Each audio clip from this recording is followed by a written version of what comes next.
Selamat siang, perkenalkan nama saya Lamdearni Rezeki Stohang dari Publikasi IPS 2 akan membahas artikel gempa bumi dan penanganannya. Video ini meliputi tentang definisi teks artikel, ciri-ciri teks artikel, struktur teks artikel, kaidah kebahasan teks artikel, dan contoh teks artikel yang berdasarkan struktur. Definisi artikel-artikel adalah karang faktual secara lengkap dengan panjang tertentu yang dibuat untuk dipublikasikan di media daring maupun cetak melalui koran, majalah, atau buletin, dan bertujuan menyampaikan gagasan dan fakta yang dapat menyajikan, mendidik, dan menghibur. Ciri-ciri artikel adalah tulisan artikel dibuat dengan singkat, padat, jelas, dan pembahasannya lengkap serta tuntas. Sumbernya berasal dari fakta atau gagasan yang dapat dipertanggungjawabkan, bersifat aktual sesuai dengan data-data yang dipahami oleh penulis, dan menggunakan bahasa yang formal, lugas, serta efektif. Struktur artikel yang pertama yaitu ada tesis. Tesis merupakan penyertaan atau teori yang didukung oleh argumen-argumen untuk dikemukakan, merupakan hasil dari studi yang sistematis atau masalah. Yang kedua itu ada argumentasi. Argumentasi adalah jenis tulisan yang menyajikan sudut pandang atau argumentasi tertentu tentang topik tertentu. Yang ketiga yaitu ada penegasan ulang. Penegasan ulang adalah pendapat atau penjelasan dari penulis yang sudah disertai bukti fakta yang sudah jelas. Selanjutnya adalah kaidah kebahasan. Yang pertama adalah kosakata. Kosakata adalah keseluruhan kata yang dipakai dalam suatu bahasa serta kata tersebut dipakai oleh seorang dalam wilayah tertentu.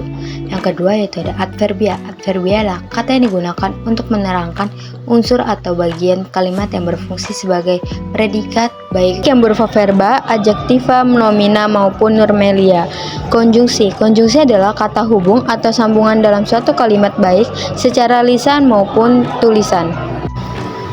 Contoh artikel yaitu gempa bumi dan penanganannya. Tesisnya yaitu gempa bumi merupakan bencana alam yang disebabkan oleh pergerakan kerak bumi atau disebut dengan lempeng bumi yang terjadi di permukaan bumi, terjadi akibat pelepasan energi dari dalam secara tiba-tiba yang menciptakan gelombang seismik. Dampak dari bencana alam ini banyak sekali meresahkan masyarakat sekitar, dari merusak fasilitas umum dan merusak rumah-rumah masyarakat yang dekat dengan lokasi tersebut. Penanganan merupakan suatu proses tindakan atau cara menangani, mengurus serta menyelesaikan sesuai perkara yang dilakukan oleh pihak berwenang sehingga mereka yang dihadapi dapat dikendalikan dan terselesaikan. Selanjutnya itu ada argumentasi. Gempa bumi merupakan getaran yang terjadi di permukaan bumi akibat pelepasan energi. Gempa bumi biasanya umum terjadi di area lempeng konvensional dan transisional.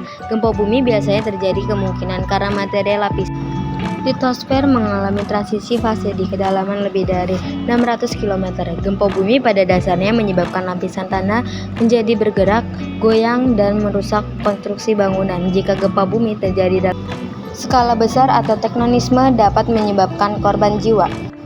Selanjutnya penanganan gempa bumi yaitu 1. Mendirikan bangunan sesuai aturan baku atau tahan gempa. Kedua, kenali lokasi bangunan tempat Anda tinggal. Ketiga, tempatkan perabotan pada tempat yang proporsional. Keempat, siapkan peralatan seperti senter, P3K, makanan instan. Yang kelima, catat nomor telepon penting. 6. Kenali jalur evakuasi.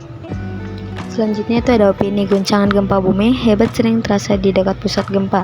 Namun getaran gempa bumi dapat terasa dan terdeteksi ratusan bahkan ribuan mil jauhnya dari pusat gempa. Gempa bumi yang berpusat di dasar laut dapat menyebabkan tsunami. Namun tidak semua gempa yang terjadi di dasar laut bisa menyebabkan tsunami. Biasanya hanya gempa berkekuatan 7,0 skala, dan semakin kuat suatu gempa yang terjadi di dasar laut maka semakin besar peluang tsunami yang akan terjadi, dan terjadinya tsunami dapat diketahui dari tandanya surut air laut. Dan begitu juga bagi warga sekitar yang dekat dengan lokasi kejadian harus lebih berhati-hati lagi dan selalu memantau untuk mengatasi terjadinya gempa bumi susulan dan selalu ikuti himbauan yang ada. Bagi masyarakat, diharapkan selalu tenang, tidak panik, hindari bangun-bangunan tinggi, dan pergi ke lapangan terbuka. Jauhi tiang listrik, namun jika lebih aman mengungsi ke posko bantuan yang sudah disediakan pemerintah.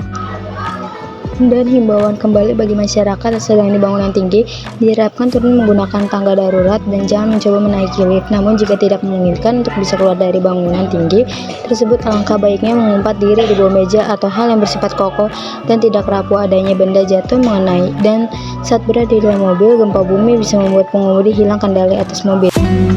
Jika sedang terjadi gempa, segera berhenti ke kiri bahu jalan. Selanjutnya adalah penegasan ulang. Gempa bumi merupakan getaran yang terjadi di permukaan bumi akibat pelepasan energi dari dalam secara tiba-tiba yang menciptakan gelombang seismik. Gempa bumi juga memiliki dampak positif, yaitu gempa bumi yang membuat mineral dan batu mulia naik ke permukaan sehingga lebih mempermudah untuk ditambang, dan letusan gunung membuat tanah menjadi lebih subur.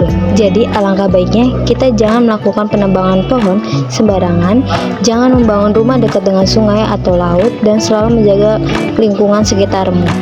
Sekian dari presentasi saya, terima kasih.